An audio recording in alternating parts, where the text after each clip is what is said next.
I've been right about a lot of things, wrong about some others. Shadow banned and demonized, still I never stuttered. Cause from the very start, I just said what's in my heart. So one last time, raw thoughts, motherfucker. Good morning, and welcome to another edition of the Clarion Call Reactions and Opinions. And I will certainly have a lot of opinions about Raw Thoughts VII. I agree with this statement right here. Chris has been right about a lot of things, and he's been wrong about some others. And I think he gets some things wrong in this video in particular. The emphasis in general, I think, is a little bit too deep in the conspiracy woods for me. And I love a good conspiracy theory probably as much as anybody. But he does make a lot of good points as well. If you've never seen my channel before, I do not do first-time reactions. In fact, I created this lyric video because I'm old, and the first time through listening to Chris rap at lightning speed, I would get less than 50% of what he was saying. So I'll put a link to my version with all the lyrics in the description, so if anyone wants to see it without my commentary, that's where you go. Once upon a time in our rewritten history, 13 bloodlines rose to power wickedly. They came from ancient lands with depravity and vices, like usury and rape and ritual sacrifices. They worshipped evil gods, but they kept the secrets hidden as they infiltrated and hijacked other religions. They conquered other countries and they printed all the money while they plotted on a plan for the control of everybody. And here we are now, still on the same path, with the devil in the details. You could do the math, only God's got the map with the one road back on a human racetrack. We passed the last lap with your pedophiles and Illuminati puppets operating in the shadows like roaches evading justice, subliminally teaching the wicked ways to the public, whether we knew it or not. Now we're all a product of it. I actually did not believe that part, the introduction here, that there was 13 families that have controlled the world since the beginning of time. That's impossible. Are there influential families that have very strong control over the world today? Yes, and some of them do go back generations, but they're not the only people in control. There's always new people coming in. They're not always from the same families. So this whole idea of an Illuminati, I'm somewhat agnostic on that. And I don't like where he's going with this idea, unspoken, that it's all a Jewish conspiracy. I don't think that's helpful at all. Now the next part I kind of agree with. Filled us with their poison and they wired us for sinfulness. Stole our ancient knowledge and left us broken and ignorant. Then stole our sons and daughters and fed on the stolen innocence. They groomed our behavior and turned us on our neighbors. Took away our promise and offered us false saviors. But something's gotta give when you're ruled by the takers. And in the end, us and them will meet the same maker. So I dedicate this song to those who lost their life and paid the price to tell the truth for what they thought was right. Those who up against the odds answered for the call to fight. And now it's time that the fucking darkness is brought to light. No problem there. Let's bring all the darkness to light. And certainly we've seen a lot of destruction, not only of the physical world, but of the mental world of the people. They took away our sense of community, divided us against each other.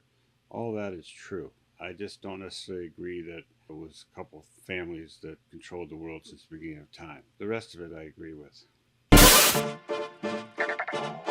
Don't get distracted. It's time to load this chamber and aim at the head of the monster now.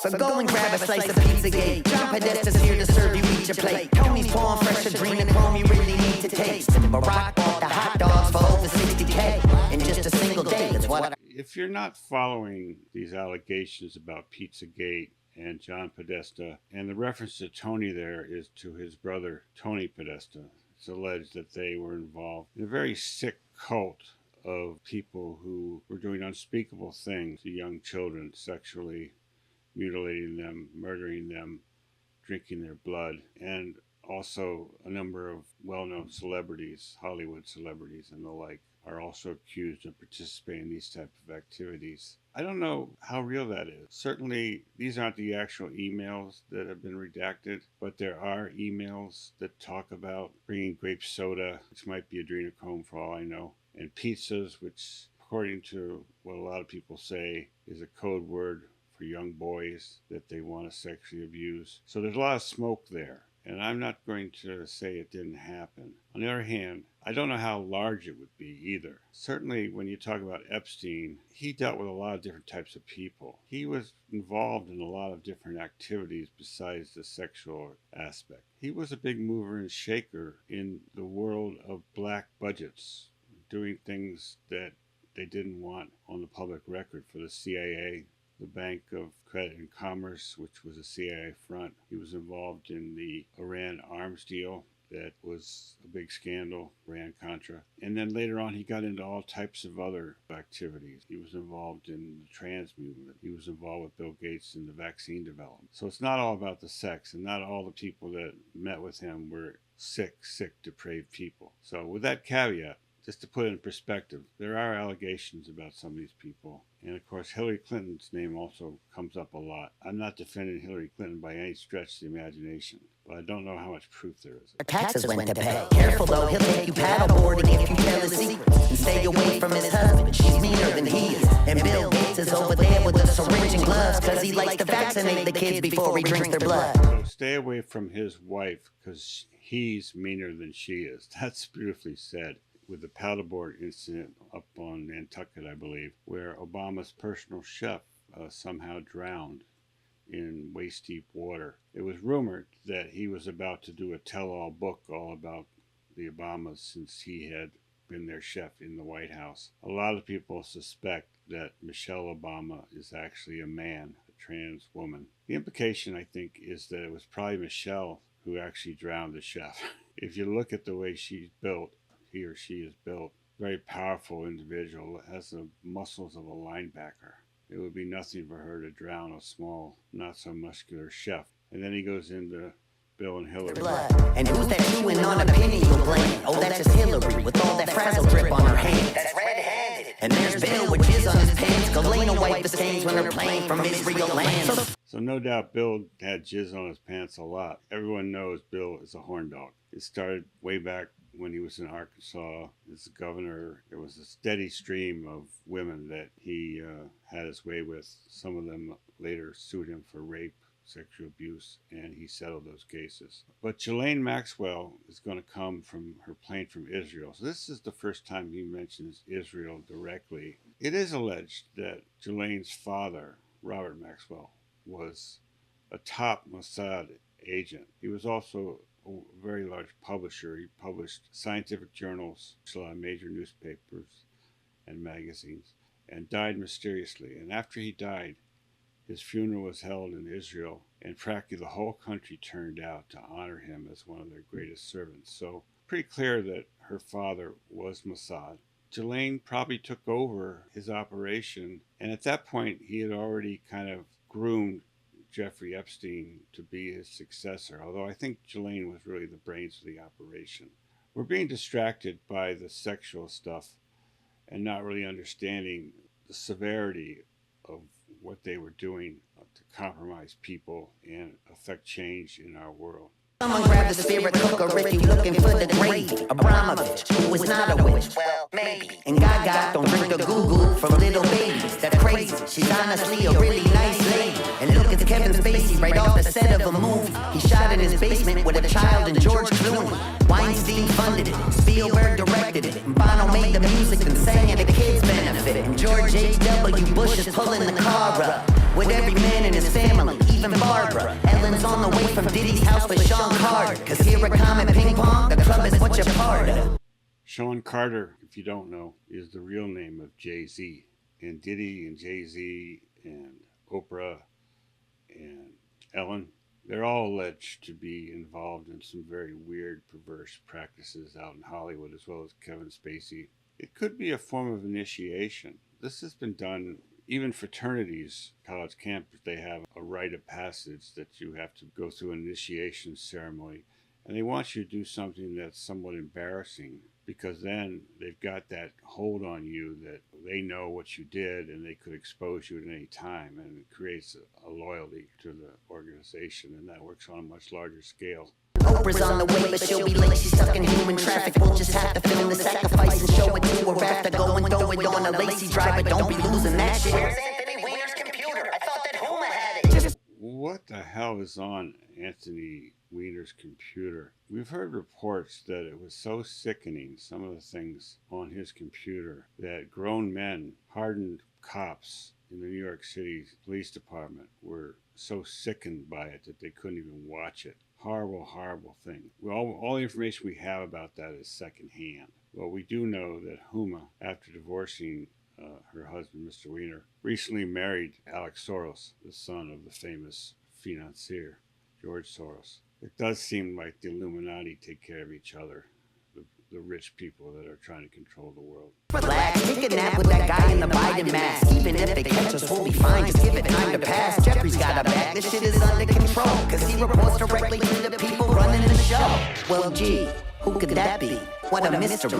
Even with the evidence, there's not a single hint to see. These conspiracies have been mistaken all along. So I guess we'll never know just what is really going on. But before you call it anti-Semitism, try to listen and think how I said those families infiltrated religions. The head of every snake is a servant of Satanism. Shit, the Vatican been human trafficking since the beginning. But one little country has become their seat of power, where they plot on pandemics and wars and twin towers.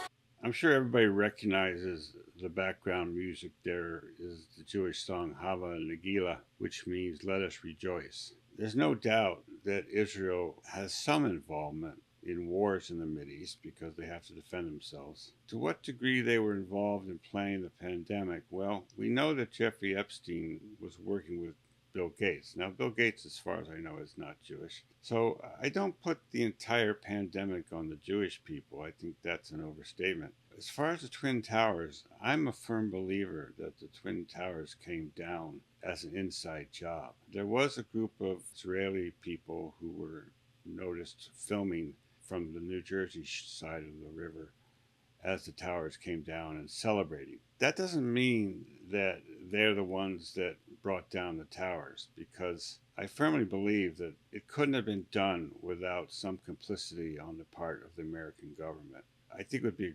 big overstatement to say that the Jews brought down the Twin Towers, because there had to have been a lot of help from the deep state. When we look at what happened after 9/11, we can see a couple Middle Eastern wars were kicked off. A Patriot Act was passed. It looks like there were elements within our government wanted that to happen, helped it to happen, and may have actually done majority of what happened that day. And he puts in a disclaimer, well, it's not really anti-Semitism because the Vatican traffics people too, and I told you, nebulous group of Illuminati, 13 families, and they corrupted all the religions. But that doesn't really wash with me, Chris.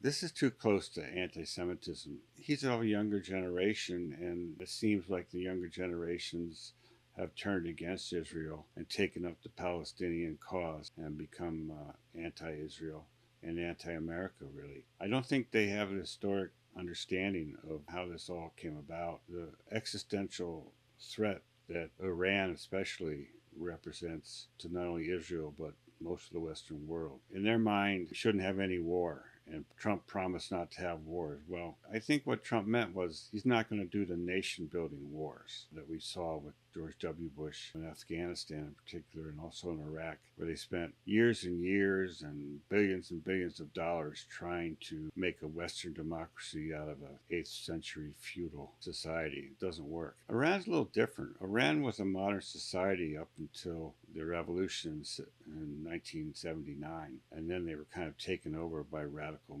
Islam. They had a history of being very modern, very Western. If you look at the old newsreel from the 60s and 70s, you see all the women are dressing in jeans and skirts, and there's no burqas, and it's a different situation, and people need to distinguish what's going on. Now, I've written a number of Substacks about all these subjects and what's been happening as far as the division between the MAGA and the MAGA forces. And Chris was definitely on the MAGA side of things. I consider his Raw Thoughts 5 to be probably the best song of the pandemic era.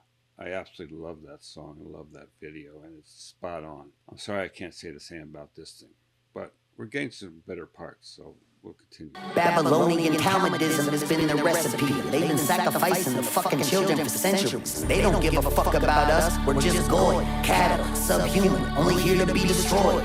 I think that's a cheap shot. Talmudism has been raping the children Talmudism is over 1,500 years old. It's the original holy book of the Jewish faith, and I'm sure it doesn't advocate rape and abuse of people. But it is true, to be fair, that some of the emails that have been released do show kind of a bad attitude among certain Jewish people in respect to non-Jewish people. There's a word in the Yiddish language, goy, that he just used, which basically means, non-Jewish people. Epstein and others in his circle who were Jewish did speak with a lot of disrespect about some of their non-Jewish associates and did look at them as people to be ripped off. So there's a basis for what he's saying here, but I think it's overbroad to say, well, all Jewish people feel this way and all Jewish people rape people and all Jewish people have a negative attitude about non-Jewish people. It's just not true. I mean, there's a lot of Jewish people that marry out of the faith. I have Jewish friends. I don't think they're out to kill me or abuse my daughters or steal my money. Distorted and abused and ruled over with lies. But don't forget, guys, they're our greatest allies. Oh man, this song is gonna get me in some fucking trouble. That Kazarian Mafia's watching you with the fallen angels and Nephilim. It's time to rid society's closet of all the skeletons. So let me just be crystal fucking clear and set a precedent. If Trump is proven part of it, then burn him with the rest of them, man. I don't know why this line is in here. As far as I know, there's been nothing in the Epstein files that implicates Trump as being involved in any type of illicit sexual activity. I firmly believe that if there were such evidence, it would have been released during the Biden administration when they were on a crusade to stop Donald Trump from coming back to the presidency any way they could. What is there is evidence that Trump was among the first to condemn Epstein, kick him out of his golf club in Mar-a-Lago, and actually cooperate with the police in getting him indicted and convicted of sexual trafficking of a young girl in Florida back around 2007. His name comes up because after that, Epstein was kind of obsessed with him and wanting to get revenge for what he had done to him. Now I realize that there are reports floating out there that allege Trump did have sexual activity with young girls. You have to realize anybody can make allegations. He's never certainly been formally charged or convicted of any such thing. And there's a lot of people out there with political motives. I mean, you look at the Jean Carroll situation, this crazy story that Trump molested her in the dressing room of Macy's or wherever it was. But she couldn't remember what year it was, and it was 25 years ago at least. And she comes out of the woodwork and gets all kinds of support from Democratic office holders to bring her case. Those records might be in an FBI file. They're unfounded allegations that, were probably made for political purposes. To release them is just to give fire to those who already hate Trump and already trying to tear Trump down. To me, yeah, I agree. If Trump were found guilty of that, burn him with the rest of them. Oh, no problem with that. But it's not going to happen because he's not guilty of that. By even mentioning that possibility, he's kind of playing into that anti-Trump feeling. When taking cookies out of Epstein's jar, every Rachel Chandler handler in Epstein's car. And if he's really still alive, his judgment will come. When he's mono, we mono with God. That's an Epstein bar. Is he really still alive? I think there's actually a good possibility of that. Some people think he's living in Israel. Or he could be living, undercover anywhere. There's a lot of evidence that funny things happened there that night that he was supposedly suicided. And there was a guard there at the prison who said he saw strange things happening with an unscheduled ambulance coming into the prison and removing somebody. I like that conspiracy theory that he had a lot of friends. He did a lot of favors for a lot of people. He knew a lot of secrets of many, many powerful people. They might have decided, let's fake his death and end all the problems, and he'll keep his secrets. Still alive, his judgment will come. When he's mono, we mono with God. That's an Epstein bar. We gotta break the mind control and the secret societies that kept us locked in our perception. Then they do away the keys, making sure we never leave. And then everyone we see are incriminated, guilty celebrities on the screens who been living double lives in the company of snakes, with the fucking balls to laugh at it right in front of our face. And it's hard when we grew up to love a lot of these stars. But it's time we see the monsters for exactly who they are, and fully cut ties with the idols of our youth. Cause our childhood heroes have been hiding from the truth, but the reckoning is coming, ain't no running from the proof. So give every sick fuck at the pizzeria news. I don't have a problem with that. If they're actually guilty of doing those types of things at the pizzeria, try them, convict them, hang them, or whatever the preferred method of execution might be. As far as, the idols of our youth, well, we have to separate the work of great artists from their personal lives. There's a lot of artists who I think have done phenomenal work. Their personal lives are just as fucked up as anybody else. We shouldn't idolize people in general. Most people have feet of clay. Most people are sinners. I think that's in the Bible somewhere. Niggas coming, ain't no running from the proof. So give every sick fuck at the pizzeria news. At the all white parties, show up in black, pulling up the eyes wide shut in the ski mask. Kerosene in hand while I'm flicking a lit match. Burn it all down till it's nothing but ash. Raw thoughts. Now it's feeling like the whole world's cursed. The devil lurks while he ushers in this hell on earth. And a one world government's looming out in the distance. A new world order is coming for the resistance. While all we do is bicker till it's ripping us apart. As the globalists controlling us and stripping us for parts. While they reset the score on the brink of world war. As I look around, I don't recognize it anymore. Feel Louise from the G. All that is happening, unfortunately. The globalists have been stripping us for parts. This whole pandemic shutdown of small business was the biggest transfer of wealth in the history of the world. You notice the companies that didn't get shut down, your Walmarts, your big department stores, your grocery stores, your liquor stores. They were allowed to get all the business, all the money, while the middle class was wiped out. Not only did they lose their business, a lot of people lost their jobs. We've never really recovered from that. Engineering on the breeze, blocking out the sky. In front of us a sea, fucking with the frequencies of 5G. Interacting with the graphene from the vaccines. And the food that we eat is poison down to the seeds. Hard to even call it food. Pfizer's making the cheese.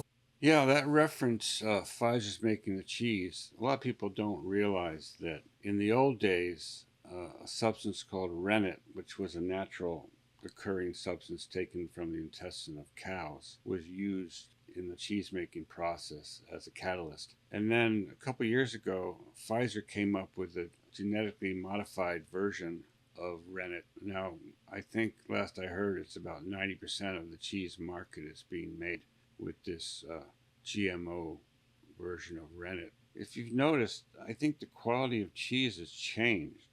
I started noticing that, I would buy the same cheese that I'd been buying for years and put it in the refrigerator. And then within a few weeks, it would start to mold, which I had never seen before. I started buying some Amish cheese, which I believe is probably still made from the natural methods, and it tastes a lot better. Now, are seeds being poisoned? Well, most seeds are treated with insecticides so that the bugs don't eat them before they can sprout. But even more dangerous is that they've been genetically modified so that they're resistant to Roundup. 90% of the corn and soybeans that's grown in this country is grown from GMO seeds. I've also written a column about the recent executive order about glyphosate. It's a complicated issue. I used to be a grain farmer myself, so I know a little bit about this.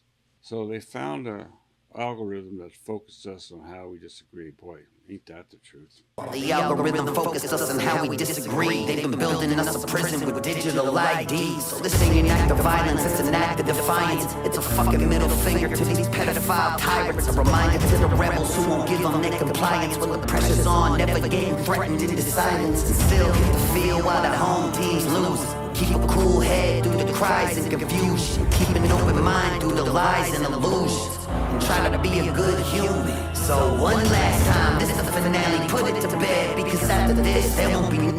Can somebody tell me what I'm looking at here? I didn't watch all the early Raw Thoughts, so I think he's panning through some previous Raw Thoughts.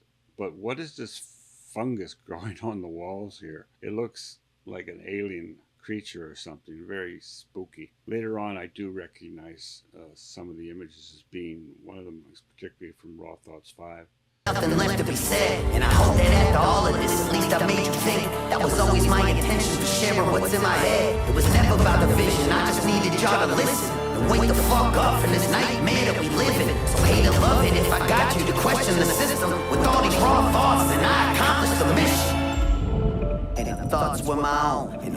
where the loudest opposition is controlled. I don't claim to have the answer, really all I've ever known is I gotta speak on it if I feel it in my bones.